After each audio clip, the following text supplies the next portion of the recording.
and Senior Presidential Advisor for Special Operations.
Mohozi Kainerugaba.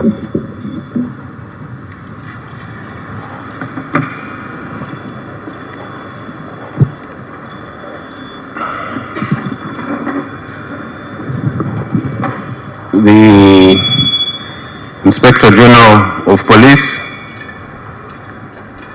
the Commissioner General of Prisons,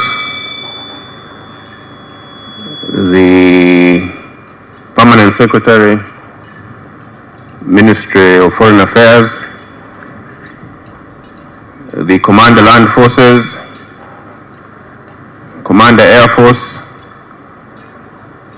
senior officers present from both UPDF, Uganda Police Force, and also Uganda Prisons, all of you ladies and gentlemen, I want to congratulate the parade participants for putting up this good performance for the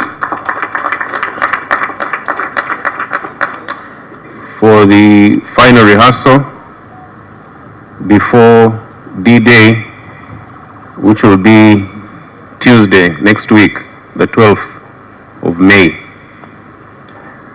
Thank you for the effort you've put in.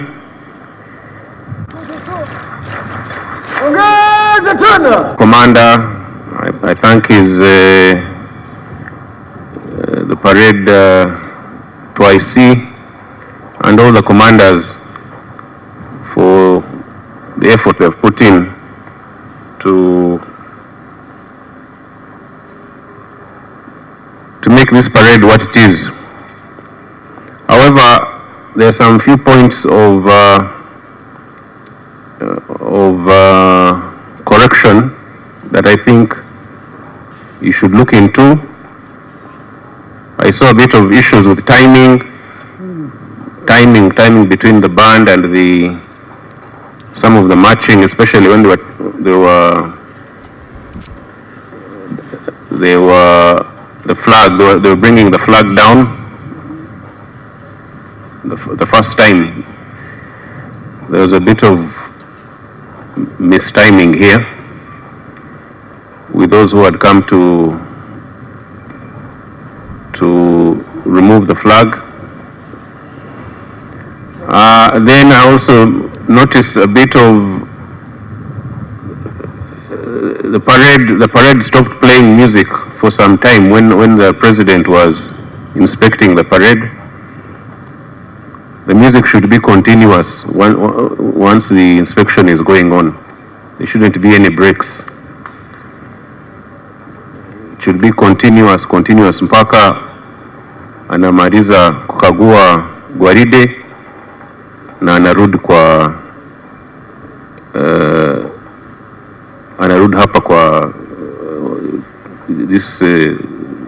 the tent.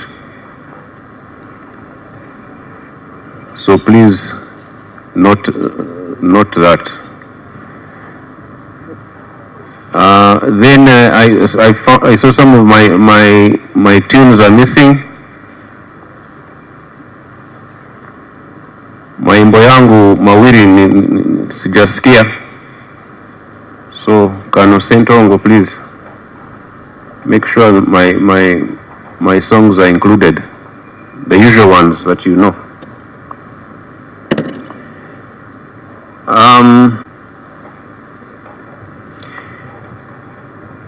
Fellow officers, commanders, and gallant soldiers,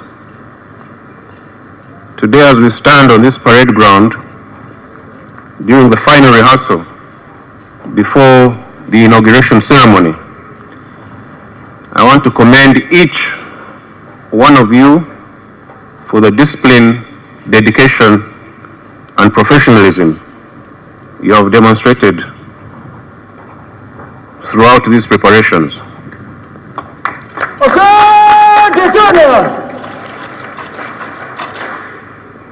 An inauguration parade is more than marching information.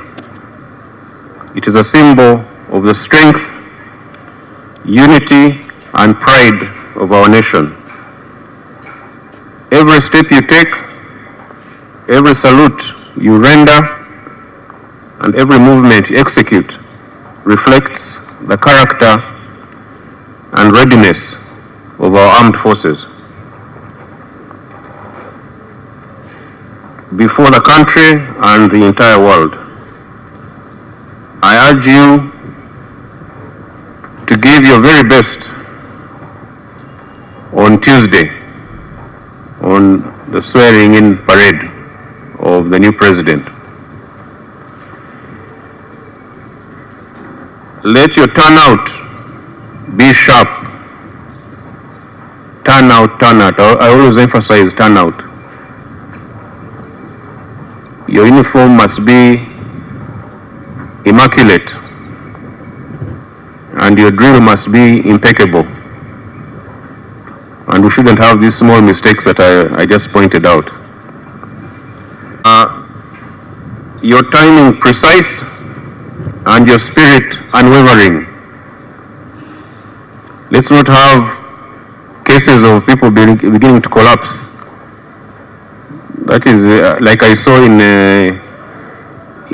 Kabale for Tarehe Sita. One or two were not strong enough.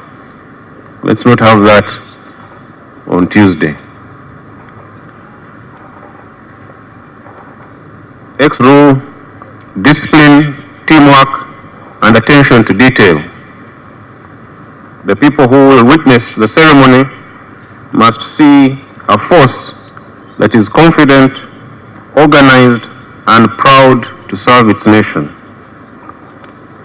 Remember that you are the ambassadors of patriotism and national unity. Your conduct on the parade square will inspire confidence in our security institutions and honor the sacrifices of those who came before us. Remain focused, support one another, and maintain the highest standards until the final salute is rendered on Tuesday after the parade. Inauguration parade be remembered for its excellence, dignity, and professionalism. I have full confidence in your ability to deliver a ceremony worthy of our great armed forces and our great country, Uganda. May God bless you all, and may God bless Uganda. Now, one more point that I was almost going to forget. One or two of the paratroopers should land here, right here in front of the VIP tent. One or two should land right here, mbele ya heshima, mbele ya raisi. Moja ama wawili afadhali, ili watu, because wakiland huko nyuma you don't get the full picture.